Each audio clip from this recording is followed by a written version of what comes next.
Factually incorrect होगा। Japan में सर्वदलीय प्रतिनिधिमंडल ने भारतीय समुदाय के साथ बातचीत के दौरान पाकिस्तान पर जमकर निशाना साधा। सर्वदलीय प्रतिनिधिमंडल के अध्यक्ष जदयू सांसद संजय कुमार झा ने कहा कि दुनिया को ये बताना जरूरी है कि पाकिस्तान की सरकार और सेना ही हमले में शामिल है। साथ ही उन्होंने कहा कि भारत अब घुसकर मारने की नीति में विश्वास रखता है।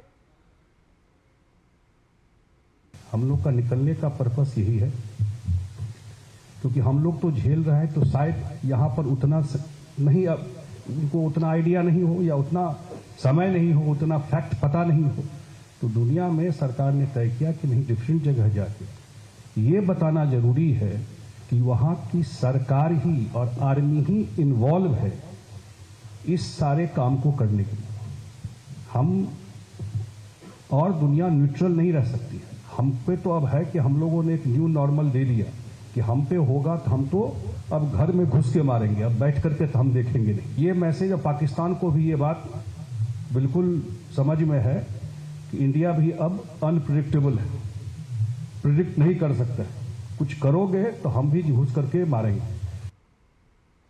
इस दल के सदस्य टीएमसी सांसद अभिषेक बनर्जी ने कहा कि भारत ने कहा है कि किसी भी नागरिक को नुकसान पहुंचाए बिना हमने पाकिस्तान के आतंकी ढांचों को नष्ट किया। इंडिया ने जो एयर स्ट्राइक्स कैरी आउट किए, और हम लोग ऐसा नहीं कि 22 तारीख को हुआ 23 तारीख को ही किए या 24 तारीख को किए, we give them 2 weeks time. हम लोग यही उम्मीद रखे कि भाई they will take some kind of action and will eventually bring the perpetrators to justice. वो हुआ नहीं, 14 दिन वेट किया and then eventually India carried out those air strikes on the 7th of May, जहां पे 9 टेरर इंफ्रास्ट्रक्चर को neutralise किया गया। And this is India, firm in resolve, honourable in action.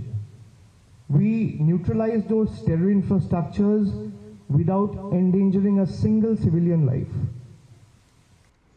Japan में भारतीय समुदाय के साथ सर्वदलीय प्रतिनिधिमंडल की बातचीत के दौरान भाजपा सांसद अपराजिता सारंगी ने कहा कि आतंक के खिलाफ हर देश में जनमत तैयार करना ही हमारा लक्ष्य है। 9 टेररिस्ट इंफ्रास्ट्रक्चर को ध्वस्त किया और 11 एयर बेसेस को ध्वस्त किया और 100 से ज्यादा आतंकवादियों को मार गिराया। तो मुझे कहीं ना कहीं लगता है कि हमारा उस समय हमने जो किया वो बिल्कुल हृदय से प्रेरित था।